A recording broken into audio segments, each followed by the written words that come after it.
வணக்கம் my dear zonemates, welcome to Shafi zone. நான் உங்க ஷஃபி அண்ட் இன்னைக்கு நம்ம பார்க்க போறது சீரியல் கொடுமைகள்.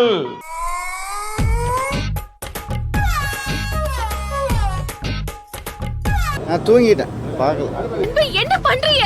ஐயோ அன்பு, என்ன அன்பு பண்ணி வச்சிருக்கீங்க? பாட்ட மாத்ரா. சரிங்க.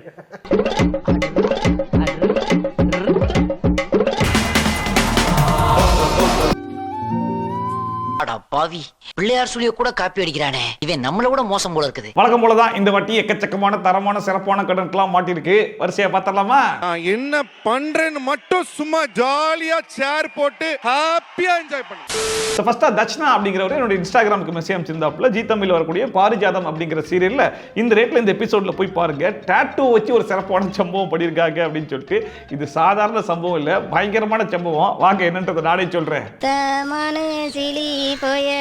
ஏதோ வாய்ஸ் மெசேஜ் அனுப்பியிருக்கா. நீ பேசின பேச்சு அவ மனச கலங்க வச்சிருக்கே. நான் உன் வாழ்க்கையில வரவே மாட்டேன்னு சொல்லி மெசேஜ் அனுப்பிச்சிருக்கேன். ஆக்சுவலா ஹீரோக்கு வந்து ஹீரோயினை பொண்ணு பேச்சு வச்சிருக்காங்க. பட் ஆனா ஹீரோக்கு இந்த கல்யாணத்துல விருப்பமே இல்லையா. என்ன காரணம்னா, ஹீரோ சார் வேற ஒரு புள்ளிய உசுரா லவ் பண்றாராம். இந்த விஷயத்தை எத்தனையோ வாட்டி ஹீரோயின் காதுல போட்டு பார்த்தாப்ல, ஆனா கடைசி வரைக்கும் அது ஹீரோயின் காதுல விழல. ஏன்னா இந்த சீரியலை பொறுத்த வரைக்கும் ஹீரோயின் யார் தெரியுமா?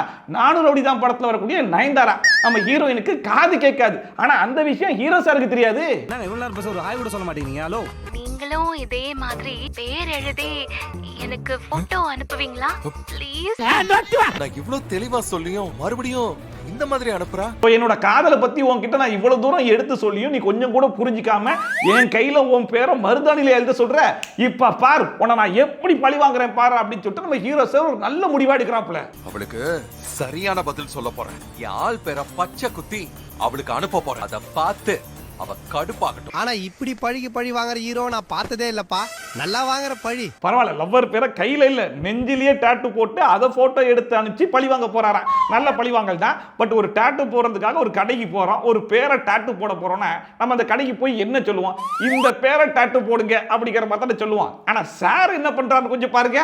என் ஆளோட பேரு நெஞ்சில டாட்டூ குத்தணும், புரியுதா? அப்படி குத்தணுமா? அந்த பிள்ளை பேரை குத்தணுமா உனக்கு? சார் என்ன பேர் சார் போடணும்? ஐ லவ் யூ இசை. ஒரு மெசேஜை பார்த்து மனசுக்குள்ள புலம்பி பார்த்திருப்போம். அப்படி இல்லைன்னா ஏண்டி உனக்கு இத்தனை வாட்டி சொன்னாலும் நீ அடங்க மாட்டியா, இப்ப பாரு உனக்கு என்ன பண்றேன் பாரு அப்படி சொல்லி கூட நம்ம பார்த்திருப்போம். ஆனா இசை என்ன இசை, இத்தனை வாட்டி சொல்லியும் நீ கேட்கலையா? இசை இசை இசை இசை இசைன்னு, அதாவது டாட்டூ போட வந்த பேரை ஒரு தடவை கூட இன்னும் சொல்லல. ஆனா இசை பேரை 400 வாட்டி புலம்பி தள்ளிட்டாராமா. மை குட்னஸ் இசை, நெஞ்சில பேரை டாட்டூ குத்தி அனுப்புற இசை.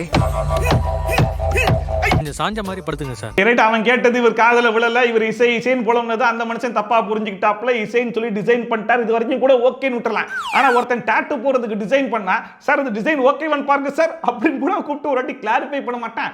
அதை கூட பண்ணாம நேரா டாட்டூவே போட போயிருக்கானாமா. சார் அசையமா இருங்க, சீக்கிரம் முடிச்சிடலாம்.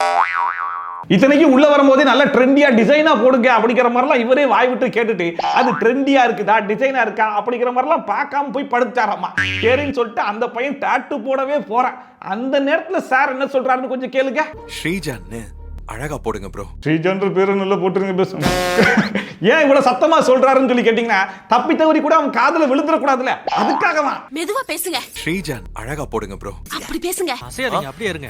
2 எழுத்து பேர் தானே. Just 2 letters. சரி எல்லாத்தையும் கூட விட்டுறலாங்க. டாட்டூ போட்டு முடிச்சிட்டான். அப்பயாச்சும் போய் டாட்டூ எப்படி இருக்கு அப்படிங்கிற மாதிரி பாப்பானான்னு சொல்லி பார்த்தா அப்பயும் நான் பார்க்க மாட்டேன். நான் பழி வாங்குற மும்முரத்துல இருக்கேன். அதனால அப்படியே போட்டோ எடுத்து அமைச்சிருன்னு சொல்லிட்டு அவங்கிட்டே போனை கொடுத்து போட்டோ வேற எடுக்க சொல்றாராமா.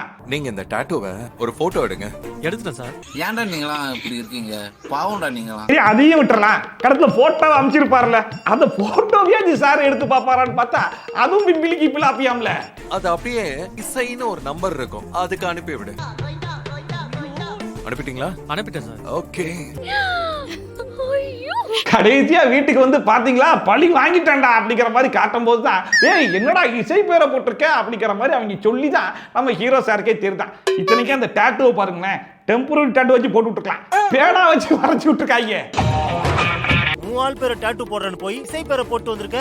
ஆகா வச்சாடா ஆப்புன்னு நினைச்சுக்கிட்டேன் நானு. ஆக மொத்தத்தில் காமெடி பண்ணணும்னு களத்துல இறங்கிட்டாங்கன்னா இவங்கள மாதிரி சீரியஸான காமெடிலாம் எவனாலையும் பண்ண முடியாது போல இருக்கு. பேரை தப்பா குத்துனதும் இல்லாம போட்டோ வேற எடுத்து அவளுக்கு அனுப்பிச்சிருக்க. எந்த லெவலுக்கு இறங்கி அடிமட்ட வரைக்கும் போய் அலசுவோம். அடுத்த என்கேஎம் பிரியா அப்படிங்கிறவங்க என்னோட இன்ஸ்டாகிராமுக்கு மெசேஜ் அனுப்பிச்சிருந்தாங்க. கார்த்திகை தீபம் சீரியல்ல இந்த ரேட்ல இந்த எபிசோட்ல போய் பாருங்க, மறுபடியும் இந்த மார்வேஷத்தை வச்சு என்ன பண்ண முடியுமோ சிறப்பா பண்ணிருக்காங்க அப்படின்னு சொல்லிட்டு இந்த வாட்டி ஹெவி பெர்ஃபார்மன்ஸ் பாக்க என்னன்னு பாத்துருவோம். அந்த காளியம்மாவும் அவங்களை எங்க மறைச்சு வச்சிருக்கான்னு தெரியல. அந்த 2 பேரும் அவங்களோட வீட்டுல தான் இருப்பாங்கன்னு தோணுது. அதாவது ஒரு முக்கியமான கேஸ், அந்த கேஸுக்கான ஒரு முக்கியமான சாட்சியை வில்லி என்ன பண்ணிருக்கா, கடத்தி கொண்டு போய் வீட்டுல ஒளிச்சு வச்சிருக்கா போல இருக்கு.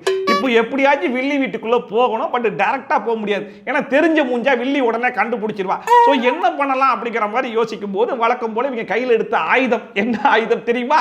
எப்படிப்பா நாம அந்த பொம்பளை வீட்டுக்குள்ள போய் பாக்குறது? ஏமாத்துறவங்களா அவங்க வழியிலே போய் ஏமாத்தினா தாங்க சரியா இருக்கும். கண்ணாயிரம் அந்த வெப்பன் சதி வேற என்ன இவங்க புதுசா யோசிச்சு போறாங்க. வழக்கம் போல அதே மார்வேஷன் தான் இந்த வாட்டி சாமியார் கெட்டப். அதுலயும் அவர் எப்படிப்பட்ட சாமியார்னு சொல்லி கேட்டீங்கன்னா, தகரம்லாம் இருக்கு பாத்தீங்களா, அதெல்லாம் கொண்டு போய் கொடுத்தா அவர் வந்து தங்கமா மாத்திடுவார் அப்படிங்கிற மாதிரி ஆசையை தூண்டுற மாதிரி வில்லி கிட்ட பேசி வில்லி அந்த சாமியார் கிட்ட கூட்டு போறாங்களா. அகரம் இரும்பு மாதிரியான விஷயங்களை தங்கமா மாத்தி காட்டுறாரா. ஓம் நமச்சிவாய.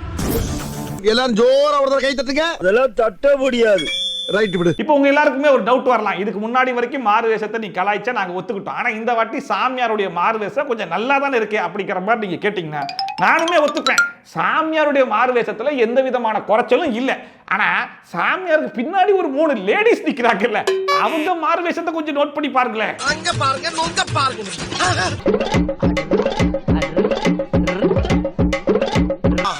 சந்தேகப்பட ஆரம்பிச்சிட்டாங்களே. தலையில ஒரு காவி துண்டு, நெத்தில ஒரு பட்டை, கண்ணத்துல கொஞ்சம் சந்தனம், இத போட்டுட்டா அதுக்கு பேரு மாறு வேஷமா? இத பார்த்ததுக்கு அப்புறம் வில்லியால அவங்க யாருமே அடையாளமே கண்டுபிடிக்க முடியலையாம்ல. எங்க வீடு புனிதமாகணும், வாங்க சாமி. உச்சி மண்டையில டுருங்குது. உன் இல்லத்திற்கு வர சம்மதிக்கிறேன். எப்படி? இத்தனைக்கும் அந்த 3 பேரும் வில்லியோடைய சொந்தக்காரங்க. அது மட்டும் இல்லாம இதுதான் ஃபர்ஸ்ட் டைமா பழி வாங்குறதுக்கு வந்திருக்காங்கன்னு சொல்லி கேட்டா, இதுக்கு முன்னாடியே ஒரு 400 வாட்டி பழி வாங்குற அட்டெம்ப்ட் எல்லாம் ட்ரை பண்ணி அதை சக்சஸும் பார்த்திருக்காங்க. இது அதுக்கு அடுத்த அட்டெம்ப்ட். அப்போ கூட வில்லியால அவங்க 3 பேரையும் கண்டுபிடிக்க முடியலையா. என்ன காரணம்னு கேட்டா, அவங்க 3 பேரும் போட்டுக்க அந்த ஹெவி மாறுவேஷமா.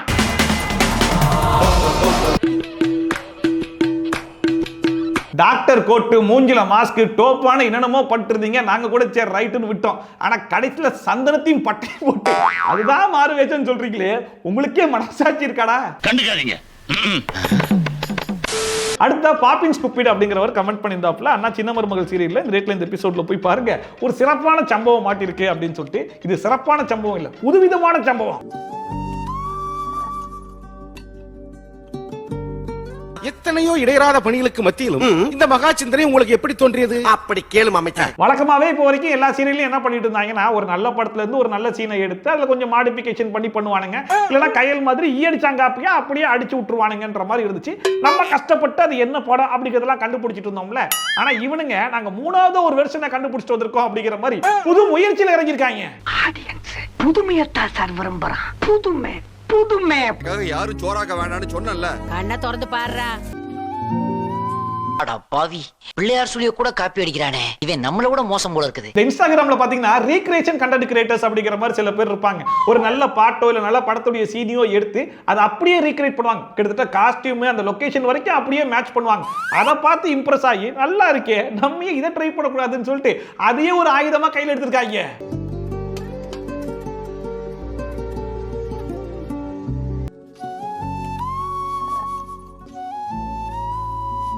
நடப்பு வந்தா ஒரு புடவையில படுக்க மாட்டியா? தினம் ஒவ்வொரு புடவையில படுப்பியா? யாரு துவைக்கிறது? அந்த பாட்டி லப்பர் பந்து படத்தை பார்த்துட்டு இருக்கும்போது தமிழ் புருஷனும் அந்த கேரக்டர் இருந்தா எப்படி இருக்கும் அப்படிங்கிற மாதிரி யோசிச்சு பார்த்து இது ஒரு ரீக்ரியேஷனா பண்ணிருக்காங்க. அதுலயே அந்த கெட்டப்ப பாருங்க, நம்ம ஹரி வந்து அப்பா கெட்டப் போடும்போது இந்த திருநீர்லாம் எடுத்து மூஞ்சில பூச்சிட்டு சுத்தி பாரு பாத்தீங்களா, அந்த மாதிரி மூஞ்சில பூச்சி விட்டுருக்காங்க. என்னைய தனியா விட்டு போன அதுக்காக ஆரஞ்சு ரூபா பாத்துக்க. எனக்கு தெரிஞ்சு அந்த டைரக்டர் 5 நாள் ஸ்கெடியூல்ல 4 நாளைக்கு தான் ஸ்கிரிப்ட் எழுதிருக்காரு. ஒரு நாளைக்கு ஸ்கிரிப்ட் இல்ல, என்ன பண்ணலாம் அப்படிங்கிற மாதிரி யோசிச்சுட்டு இருக்கும்போது டீமோட சேர்ந்து அந்த படத்தை பார்த்துட்டு இருப்பாங்க போல இருக்கு. சரி ரைட்டு, இந்த படத்தை பார்க்க வச்சு அதை வச்சு ஒரு ரீக்ரியேஷன் பண்ணி ஒரு எபிசோட ஓட்டிட்டா என்ன அப்படிங்கிற மாதிரி யோசிச்சு எதுவும் எடுத்தாங்களான்னு தெரியல. என்ன லூஸ் மாதிரி பண்ற? கதை வர திறந்திருக்கு. பட் சும்மா சொல்லக்கூடாது, மத்தவங்க எல்லாம் ஒரே பாதையில போயிட்டு இருக்கும்போது நான் மட்டும் ஒரு புதிய பாதையை கண்டுபிடிக்கிறேன் அப்படிங்கிற மாதிரி இப்போ ஒரு பாதையை கண்டுபிடிச்சிருக்காப்ல. இப்ப 50 பேர் அந்த பாதையை விட்டுச்சு இந்த பாதை நல்லா இருக்கே வாங்க இதுலயே போவோம் அப்படிங்கிற மாதிரி பின்னாடியே கிளம்பி வராங்களா இல்லைன்னு மட்டும் பாருங்க.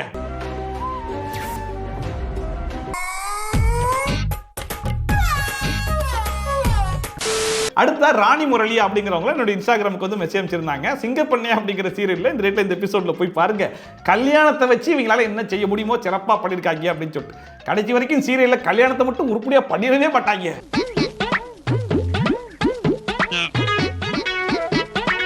இதுக்கு முன்னாடி கல்யாணத்தை வச்சு இவங்க பல வெர்ஷன்ஸ் காமிச்சிருக்காங்க இல்லையா, அதுல இந்த வாட்டி இவங்க ட்ரை பண்ணிருக்கிறது ஒரு புது வெர்ஷன். இது கம்ப்யூட்டர் காலம், அதான் நாங்களா மாறிக்கிட்டோம்.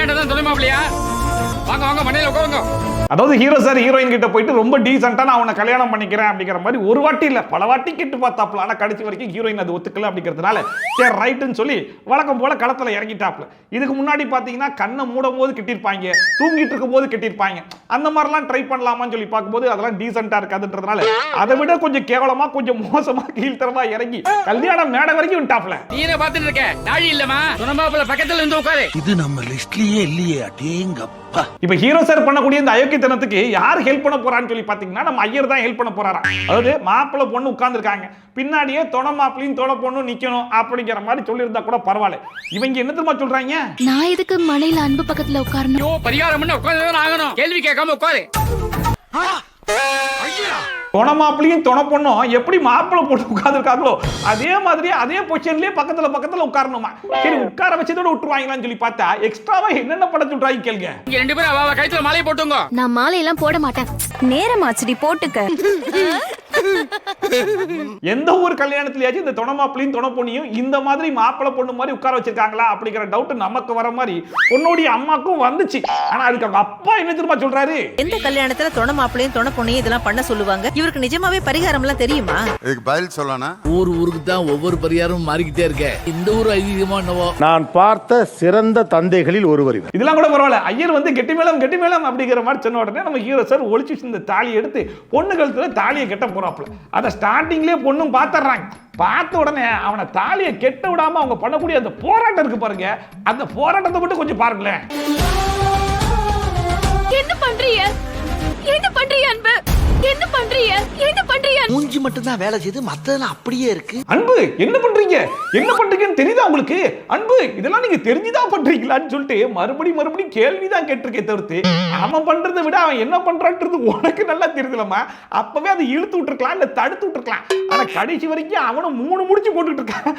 அப்போ வரைக்கும் கேள்வி மட்டும் தான் கேட்டுட்டு இருக்கு. அன்பு என்ன பண்றீங்க? ஐயோ அன்பு என்ன அன்பு பண்ணி வச்சிருக்கீங்க? பாட்ட மாத்ரா.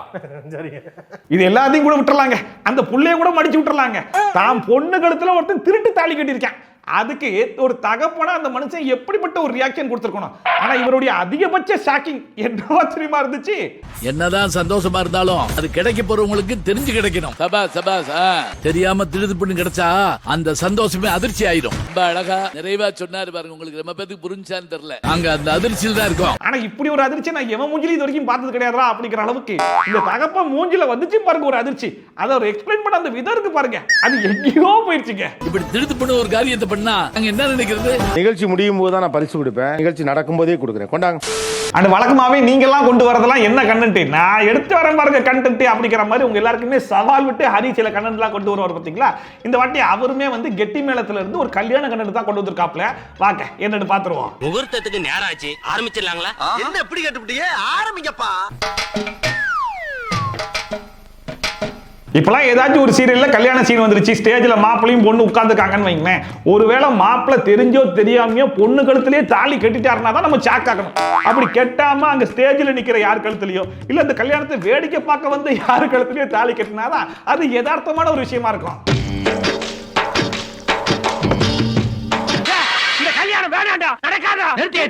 அதுலயும் ஒவ்வொரு கல்யாணத்திலையும் புது புது விஷயமா கண்டுபிடிச்சு கொண்டு வராங்க. இதுக்கு முன்னாடி பாத்தீங்கன்னா தொண மாப்பிள்ளை தொண பொண்ணு அப்படிங்கிற மாதிரி உட்கார வச்சாங்களா. அண்ட் இதுக்கு முன்னாடி திருட்டு தாலியாவே இருந்தாலும் ஒரு பொண்ணு கழுத்துல ஒரு தடவை தான் தாலி கட்டுவேன். திருப்பி திருப்பி கட்டி பார்த்திருக்கீங்களா?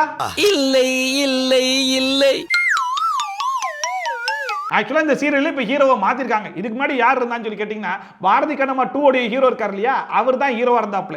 அவர் ஹீரோவா இருக்க டைம்ல அவர் என்ன பண்ணாருன்னா, ஒரு புள்ள தூங்கிட்டு இருந்துச்சு, அந்த புள்ள கழுத்துல அந்த புள்ளைக்கு தெரியாம தாலியை கட்டிட்டு ஓடி வந்துட்டாரு. தேம்பாறு ஓட்டம். அந்த புள்ளையும் பாருங்க, பரவாயில்ல நம்ம தூங்கிட்டு இருக்கும்போது எவனோ ஒருத்தன் தாலியை கட்டி விட்டேன், அந்த தாலியை கழட்டி வீசலாம் கூடாது, அதோடய வாழுவோம் அப்படிங்கிற மாதிரி வாழ்ந்துகிட்டு இருந்துச்சு. அதை பார்த்துட்டு இப்ப புதுசா ஒருத்தர் ஹீரோவா வந்திருக்காரு இல்லையா சார், அவருக்கு மட்டும் அந்த மாதிரி வாய்ப்பு கொடுத்தீங்க, எனக்கு அந்த மாதிரி வாய்ப்பு கொடுக்க மாட்டீங்களா அப்படிங்கிற மாதிரி கேட்ட உடனே, உனக்கு இல்லாத வாய்ப்பா நான் கொடுக்குறேன்னு சொல்லி முடிவு பண்ணிட்டாரு. அவனே ரூட்டை காட்டுறான் அப்படின்னா நமக்கு சுக்கர உச்சத்துல இருக்கான்னு மூடு.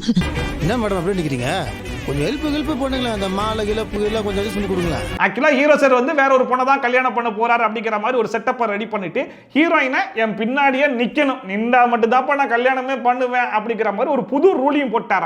அதனால ஹீரோயினும் வேற வழி இல்லாம சரி ரைட் நான் வந்து நிக்கிறேன் அப்படிங்கிற மாதிரி நின்ட்டாங்களாம். தாலி கட்டுற நேரத்துல என்னம்மா கொஞ்சம் இறங்கி வாமா ஹெல்ப் பண்ணுமா அப்படிங்கிற மாதிரி சொன்னா கொஞ்சமா வருவாங்க. ஆனா அந்த புள்ள லெவலுக்கு கழுத்தை கீழே கொண்டு வந்து தாலி கட்டுற அளவுக்கு ஆடிட்டுவாங்க, அந்த அளவுக்கு இறங்கி வந்துட்டாங்களாமா. இவரு தாலியை கெட்டாப்ல.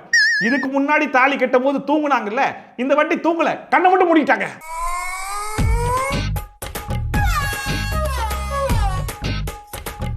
நான் தூங்கிட்டேன் பார்க்கல. இத்தனைக்கு மேடம் எதுக்காக இப்ப கீழே இறங்கி வந்திருக்காங்கன்னா, பொண்ணுக்கு தாலி கட்ட போறாரு, ஒரு முடிச்சு போட்டதுக்கு அப்புறம் 2வது முடிச்சு 3வது முடிச்சுலாம் இவங்க போடுறதுக்கு தான் இறங்கிருக்காங்க. அந்த நேரத்துல இறங்கி கண்ணை மூடி தியானம் பண்ணிருப்பாங்க, இவங்க அந்த நேரத்துல கண்ணை மூட்டாங்களாமா. அந்த கேப்பை யூஸ் பண்ணி இவர் தாலியை கட்டாரா. மறுபடியும் பாருங்க, லாஸ்ட் டைம் மாதிரி தூங்கிட்டு இருக்கும்போது தெரியாம தாலி கட்டாங்க, கண்ணை மூடி தாலி கட்டாங்களாமா. அதுக்கப்புறம் மறுபடியும் முடிச்சு ஷாக் ஆகுறாங்க.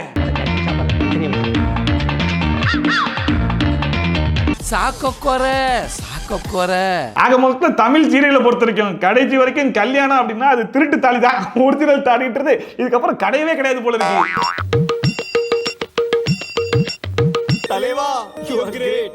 அடுத்தா முனிரா அப்படிங்கிறவங்க கமெண்ட் பண்ணியிருந்தாங்க, ஹாய் ப்ரோ மனசெல்லாம் அப்படிங்கிற சீரியல்ல இந்த ரேட்ல இந்த எபிசோட்ல போய் பாருங்க, கபடியை வச்சு ஒரு காமெடி பண்ணிருக்காங்க அப்படின்னு சொல்லிட்டு. கடைசியில கபடியை கூட விட்டு வைக்கலையா? இப்ப பாரு வரண்டி கரிகால மட்டும் இருந்திருந்தா ஆட்டமே வேற மாதிரி இருந்திருக்கும். அவனுக்கு தான் உடம்பு சரியில்லாம போயிச்சடா. முக்கியமான மேட்ச். இந்த மேட்ச்ல ஹீரோ சார் களத்துல இறங்கினா மட்டும்தான் ஜெயிக்கிறதுக்கான வாய்ப்பே இருக்கு. பட் அந்த நேரத்துல பார்த்து நம்ம ஹீரோ சாருக்கு உடம்பு சரியில்லாம போயிடுச்சு. ஹீரோ சாருக்கு உடம்பு சரியில்லாம போனா ஹீரோயின் விட்டுருவாங்களா? இப்ப பாருங்க மோட்டிவேஷன். நீ மட்டும் இப்ப விளையாடி ஜெயிச்சுட்டா, நான் உன்கிட்ட எந்த வார்த்தையை சொல்லணும்னு காத்துக்கிட்டு இருக்கியோ அது நீ ஜெயிச்சதும் நான் சொல்லுவேன். இவ்வளவு நாள் என் வாயில இருந்து அந்த வார்த்தை வருமான்னு நீ காத்துக்கிட்டு இருந்தல, நீ மட்டும் போய் கபடி ஆடி என் வாயில இருந்து என்னென்ன வார்த்தைலாம் வருது பாரு அப்படிங்கிற மாதிரி பயங்கரமான மோட்டிவேஷன் எல்லாம் பண்ணாலும், இன்னொரு பக்கம் ஹீரோ சாரோட டீம் வந்து பயங்கர சோகமா இருக்காங்க. ஏன்னா ஹீரோ சார் இல்லாம எப்படி ஆட போறோம் அதை தெரிஞ்சுக்கிட்டு ஆப்போனன்ட் டீம் வெறுப்பேத்துறங்கிற பேர்ல ஒன்று பண்ணிருப்பாங்க. அந்த கன்றாவியை மட்டும் கொஞ்சம் பாருங்களேன். அவனை சிரிக்க வேணா சொல்றா, அசிங்கமா இருக்கு. நீ அசிங்க பண்ணந்தாண்டா அவன் சிரிக்கிறான். சிரிக்கும் போது அவன் மூஞ்சி அசிங்கமா இருக்குடா. இவங்களுக்கு வலிப்பம் காட்டுறதுக்கே ஒழுங்கா வரலையே, எப்படி கபடி ஒழுங்கா ஆடுவாங்க அப்படிங்கிற டவுட் எனக்கு ஆரம்பத்திலே வந்துச்சு. ஆனா கடைசியா தான் எனக்கு அது நல்லாவே புரிஞ்சிச்சு. அங்க போடுற கரிகாலன் வந்துட்டான், இனிமே எங்க ஆட்டம் போடா அசத்திட்டு வரனே வென்றுவா மகனே வென்றுவா. சரி ரைட், பயங்கரமான பில்டப் எல்லாம் கொடுத்து நம்ம ஹீரோ சார் களத்துல இறங்கிட்டாப்ல. கண்டிப்பா கில்லி படத்துல வரக்கூடிய விஜய் மாதிரி பயங்கரமான பெர்ஃபார்மன்ஸ் எல்லாம் பண்ண போறாரு அப்படிங்கிற மாதிரி பார்த்தா களத்துல டிராபிக் போலீஸா மாறிட்டாரு. கபடி கபடி கபடி கபடி கபடி கபடி கபடி கபடி கபடி கபடி கபடி பிளேடு பேஸ்ட் பேர் இனிமேல் உங்களுக்கு ரைடு வரதுக்கே கிளி அடிக்கும். கபடி கபடி கபடி கபடி கபடி கபடி பிளேடு எடுத்து வந்து அடத்து விட்டுறலாம் அப்படிங்கிற மாதிரி நினைக்கிறவன் மறைமுகமா தானே பண்ணுவான். இவன் பப்பர பையனை மூஞ்சுக்கு முன்னாடி ஆட்டிட்டு இருக்கான், அதை கூட எவனும் பார்க்கலையா. சரி அதை கூட விட்டுறலாம்னு சொல்லி பார்த்தா, சைக்கிள் காரா நீ அந்த பக்கம் போ, பைக்கு நீ அந்த பக்கம் நிக்கிற அப்படி போ, ஆட்டோக்காரா அந்த பக்கம் போ, பஸ்ஸுக்காரா நீ யூ டர்ன் பண்ணிட்டு போ அப்படிங்கிற மாதிரி எல்லாத்தையும் முடிச்சு அங்கங்க தள்ளி விடுறாப்புல. அவன் பொசிஷன் எடுத்து போய் கீழே விழுந்துட்டு இருக்கான். கேட்டா இதுக்கு பேர் தான் கபடியா, இதுக்கு பேர் தான் மாசா. ஹீரோ சார் பெர்ஃபார்மன்ஸ் பண்ணி இந்த ஹீரோ சார் டீம் ஜெயிச்சாகலாமா?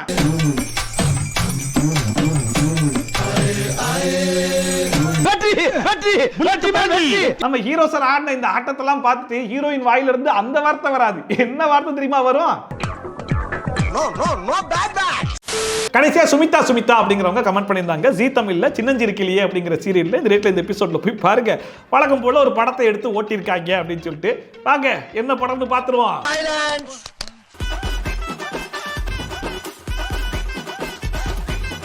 இந்த அடிச்சு துவைக்கிற சீனை சீரியல்ல அடிச்சு துவைக்காம விட மாட்டாங்க போல இருக்கே. இதுக்கு முன்னாடியே வேற ஒரு சீரியல்ல இந்த சீனை எடுத்து அடிச்சு துவைச்சிட்டாங்க. இப்ப மறுபடியும் 2வது வாட்டியா எடுத்துட்டு இருக்காங்க. அப்ப நீ என்ன அடிச்சு பேமஸ் ஆலாம் பாக்குற? நீங்க ரொம்ப ராசியான இது என்ன படம் என்ன சீனுன்றத கண்டிப்பா நிறைய பேர் கண்டுபிடிச்சிருப்பீங்க. ஒருவேளை யாராச்சும் கண்டுபிடிக்கல அப்படின்னா அந்த இதை பார்த்து கண்டுபிடிச்சுக்கோங்க.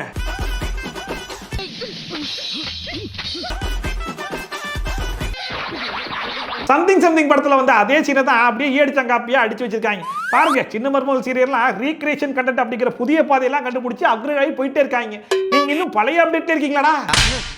நீ கேட்ட ஒவ்வொரு கேள்வி என்ன செருப்பால் அடிச்ச மாதிரி இருக்குடா. சோ அவ்வளவுதான் வீடியோ. நீங்க இந்த வீடியோ பார்த்து கொஞ்சமா என்ஜாய் பண்ணிருப்பீங்க நம்புறேன். ஒருவேளை நீங்க என்ஜாய் பண்ணீங்கன்னா அது மறக்காம கமெண்ட் செக்ஷன்ல சொல்லுங்க. இதே மாதிரி ட்ரோல்ஸ் அண்ட் ரிவ்யூஸ்லாம் கண்டிப்பா பார்க்கணும்னு நினைச்சீங்கன்னா மறக்காம சப்ஸ்கிரைப் பண்ணிட்டு பக்கத்துல இருக்கிற பெல் ஐகான் டான் தட்டி விட்டீங்கன்னா நான் போற வீடியோ நோட்டிஃபிகேஷன் டான் டைம் பண்ணி சேர்ந்துரும். சோ வீடியோ மாதிரி சூப்பரான வீடியோட சூப்பரான ரிவ்யூவோட சூப்பரான ட்ரோலோட உங்களுக்கு சந்திக்கிறேன். Bye from Shafi. Tata bye bye and take care.